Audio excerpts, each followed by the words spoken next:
Hello Tigers, and welcome to the TMNtv Newscast for July 18th, 2018. I'm Jaden Mount. And I'm Haley White. And to start us off, we have some interesting news from the sports world. It's an exciting time for Fort Hays football right now. After a historic season in 2017, the expectations are starting high for the Fort Hays State football team. The Tigers were ranked number 4 in 2 preseason polls that came out this week. Street and Smith's College Football Yearbook and Lindy's Sports College Football National Preview both have FHSU ranked number 4 to start the season. Fort Hays is coming off an 11-1 season, its best in school history, and made the NCAA Division II playoffs for the first time since 1995. The Tigers began last year 11-0 before falling to Ferris State in the national semifinals. FHSU opens the season August 30th with a home game against Central Missouri, a top 20 team in both polls. And it'll be an exciting time for Fort Hays, I believe. It'll be an interesting season to watch. Yes, we have a great group of guys this year, and I'm excited to see what they do. All right, well, in the news, Republican and Democratic voters in Kansas will have the chance to choose who represents their respective parties in less than a month. 7 Republicans are battling for the party nomination of governor, but only 2 are without political office experience. One of them is Patrick Kuchera, a, quote, entrepreneurial evangelicalist, a world-traveling pastor, and a major supporter for the revival of aviation in the state of Kansas. Well, I think the first thing is why I'm running for governor is because I've seen the brand of Kansas change. The brand of Kansas began to change 4 or 5 years ago, and as I would be in airplanes and in airports, speaking engagements, it just was amazing to me how what was going on in Kansas, the negative news, the poor ratings, the Brownback experiment, the tax deficit, the school issues. I just couldn't believe how popular Kansas got, but it was a brand that was no longer fun to talk about. Kuchera's website calls him a, quote, innovator of aviation, and he believes he can revitalize the former manufacturing operations by bringing a, quote, revolutionary propulsion system to the market. Imagine this. It really moves air in silence, so most people cannot imagine a plane flying in silence where it's almost gliding like a glider. And they're used to the rumbling vibration of a turbine as a jet takes off. Imagine a plane's not only flying in silence, but also being vibrationless. And then finally, they don't burn kerosene. They run on biofuels and regular unleaded gas. So for those that are concerned about the environment, the ozone, and air pollution, it's a solution to that as well. Kuchera is also supportive for term limits, the pro-life movement, and Second Amendment rights. If you are a registered Republican voter in the Republican Party and are a resident of Kansas, you can vote for Kuchera at the August 7th primary. For more information on voting in your area, contact your local Kansas Department of the Treasurer Office. On Monday, the Wichita Eagle reported the National Rifle Association through its support behind Governor Jeff Collier in the upcoming gubernatorial election. Collier, who took over for Sam Brownback, got the nod from the NRA over Secretary of State Chris Kobach, who called the endorsement, quote, incumbent protection. Both candidates have proven to be steadfastly pro-guns. Both candidates were given an A rating by the NRA, as did candidate Ken Selzer. Candidate Jim Barnett, received an F rating along with the main Democratic primary candidates.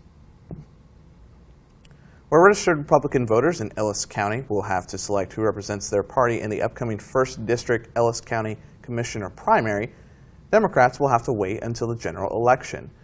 Chris Rohrbaugh was the only individual to cast his name for the Democratic Party in the commissioner election.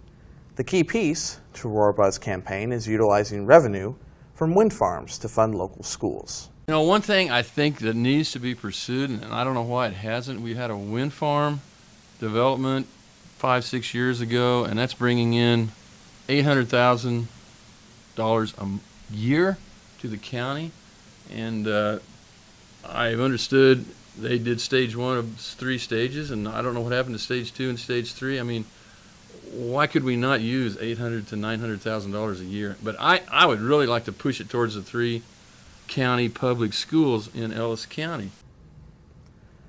Rohrbaugh also says that while he is a Democrat in this race, he is fundamentally a conservative. The only reason I'm a Democrat and people are going to find this funny is my older brother in 1972 said, "You shouldn't be voting for Nixon." So I filed as a Democrat when I was 20 years old, and I have never changed. I don't go there. I just don't. I don't know politics. To me, this is not a political job. If it was, I wouldn't be pursuing it. Being conservative, if that's a Republican thing, I guess I'm a Republican thing.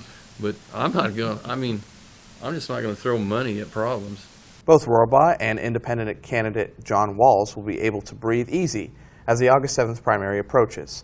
Current 1st District Commissioner Marcy McClelland and former Ellis County Health Administrator Butch Schuyler will compete for the Republican nomination at the primary. At first, President Donald Trump said he believed the words of Russian President Vladimir Putin about election collusion. After drawing anger from the U.S. public for the comments, Trump reversed course and said he had misspoke and he believes Russia was the culprit. The 2 leaders met Monday in Helsinki, Finland, and Trump also slammed the special counsel's investigation into the alleged election collusion. Trump said he didn't see any reason why Russia would have been interfering in the 2016 election where he beat Hillary Clinton to win the presidency. A day later, Trump said, quote, "The sentence should have been, I don't see any reason why it wouldn't be Russia." The president's original comments at the summit quickly drew the ire of Democrats and some Republicans who said Trump turned his back on the country. A suicide bomber killed more than 130 people Friday in Pakistan. The bomber struck at an election campaign rally in the country, according to the Tribune News Service. The bombing happened at the same day as former Pakistan Prime Minister Nawaz Sharif returned to the country and immediately was taken into custody, along with his daughter, on corruption charges. The violence continues a string of bombings at different areas throughout Pakistan in the recent weeks. Numerous school districts throughout the state will receive a total of approximately $5 million in grants to help with safety concerns. The Hayes USD 489 district will receive $50,700 to enhance safety features. Superintendent John Thisson said the money would be used primarily for interior safety features, such as new locks. Thisson said the cost to replace interior and exterior locks would be approximately $500,000, and the grant the district received will help fast-track some of the process. The original grant was written for $125,000, but Thisson said the district is fortunate to receive the money it did out of the nearly $5 million allocated statewide. The superintendent said he expects the district to apply again in the future if such grants are available. The largest recipient of the funds was the Wichita School District, while Healy was the smallest recipient. 2 districts, Moscow and El Dorado, originally asked for funding for guns before dropping that part of their request. In total, 153 school districts saw approximately $13 million. Those are the stories making headline news this week, and when we return, I'm sure we'll have some interesting news from the sports world again. Yes, stay tuned to see where the Hayes Larks are headed this week, as well as what Tiger is headed to Brazil next month. I'll see you after the break.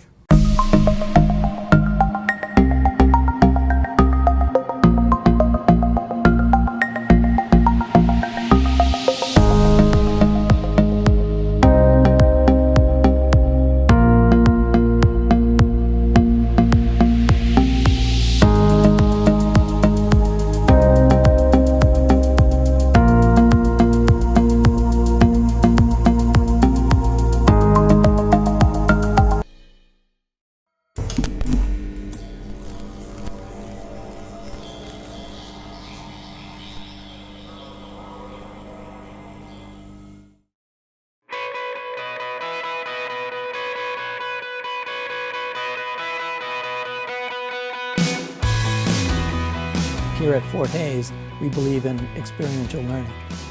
If you're interested in digital media production, coming to a school that can get you a degree gives you an organized, methodical way of learning about the field.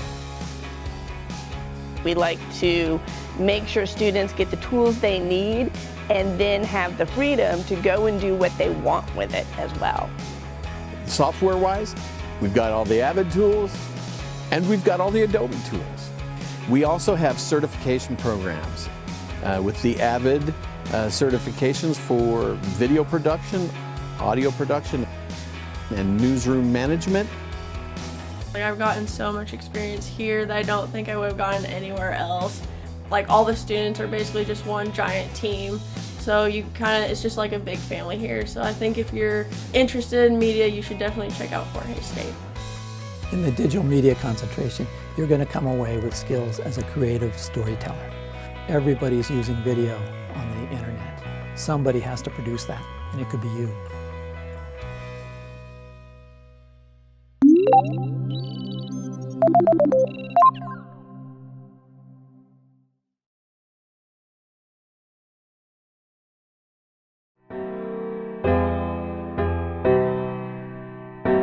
The talented prospect Lael Collins from LSU.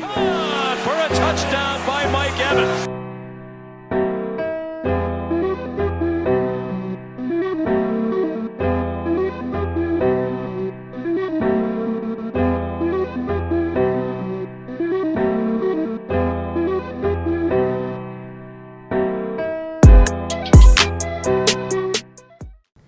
The 305 sprint cars returned to RPM Speedway on Saturday and Sunday, and they didn't disappoint. Jake Martins held off a hard-charging Jake Bubak for the win Sunday night to take home $2,000 at the Wheat Shocker Nationals. Bubak won the preliminary feature Saturday night. Other classes featured elevated payouts as well. Kyle Pfeiffer of Hill City ran away with the IMCA stock car victory and an extra $750 in his pocket. Waukeene's Kyle Roletter took home the W and the $1,000 prize for the IMCA modified feature. Driving the IMCA stock car here at Hays, Kansas. We started on the pole, drew the pole tonight, and got out front, led every lap tonight. And the car was really good. I can't complain there. I gotta thank my family, mom and dad, they helped me out. Everybody that's on my car, all the sponsors, there's too many to list. It's a team effort.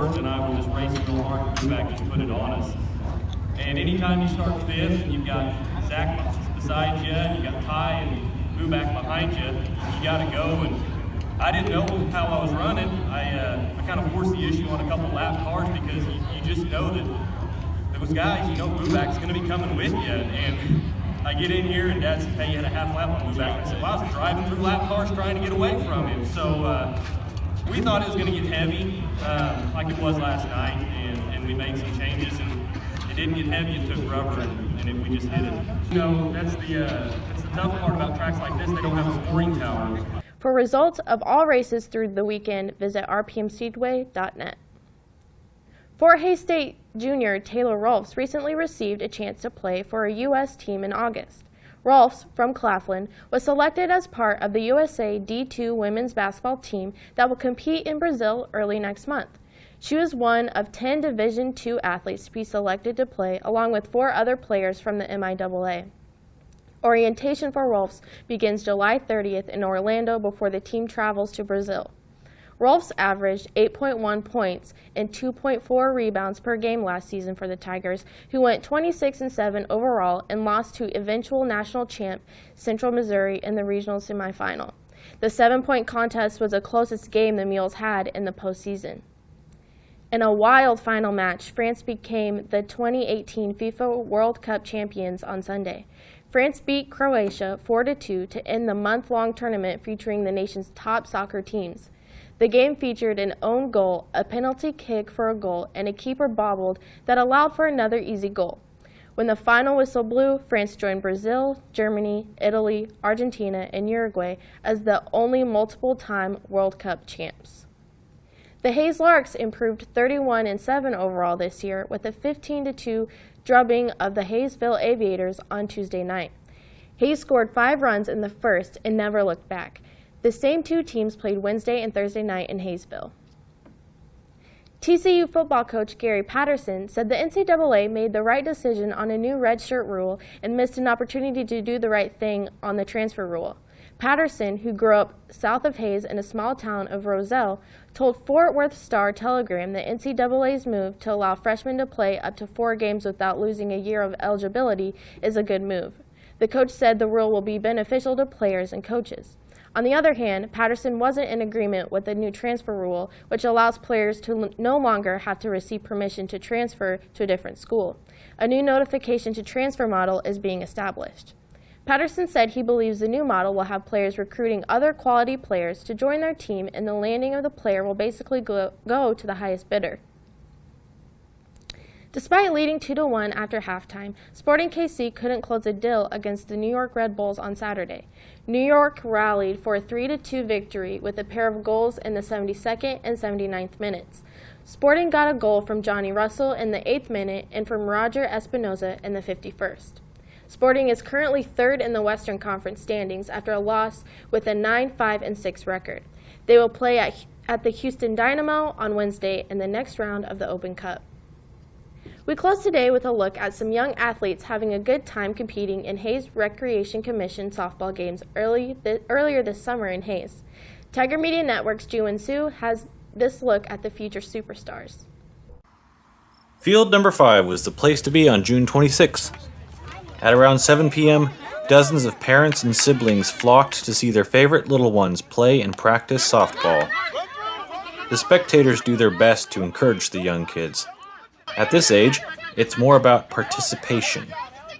From the sidelines, the coaches do their best to guide the children on what to do as the kids try their best to hit a homer and run around the field. It helps ingrain the rules of the games into their minds while they practice technique and form. Even strikeouts warrant applause. Off elsewhere, even more children play and practice making perfect throws and being able to catch the ball every time. The atmosphere is so laid back, children are celebrating a birthday here. Stay tuned to Tiger Media Network for more coverage of sports and news around town. For TMN, I'm Paul Kirkwood. That's all we have for this episode. Check back next week for another TMNtv Newscast. To stay up to date on the latest news and information throughout the week, visit tigermedianet.com. Until then, remember, roar Tigers!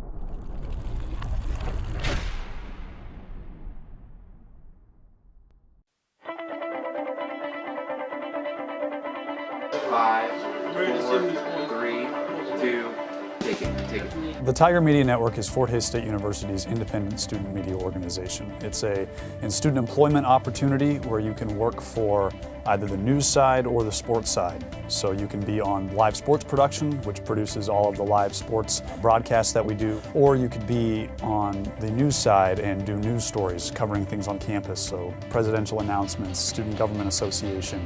We bring that news to the student community and the Hayes community as well. You don't realize how much Fort Hays State has to offer until you're here. I mean, it is definitely, this is the land of opportunity here. I just got back from the MIAA tournament in Kansas City a couple weeks ago where we worked with other production crews including Pitt State and Central Missouri. And it's a great time. I've gone there the last couple of years. For me anyway, I get to do sports, which is what I love. And if live productions is where that's at, this is the perfect place to do it. We have almost everything that you could possibly imagine. Tiger Media Network allows you the opportunity to take the skills you've learned and put them forward in a real-world, real application setting that allows you to flourish and grow as a professional, and that will only help you and benefit you when you graduate and go into the real-world workforce.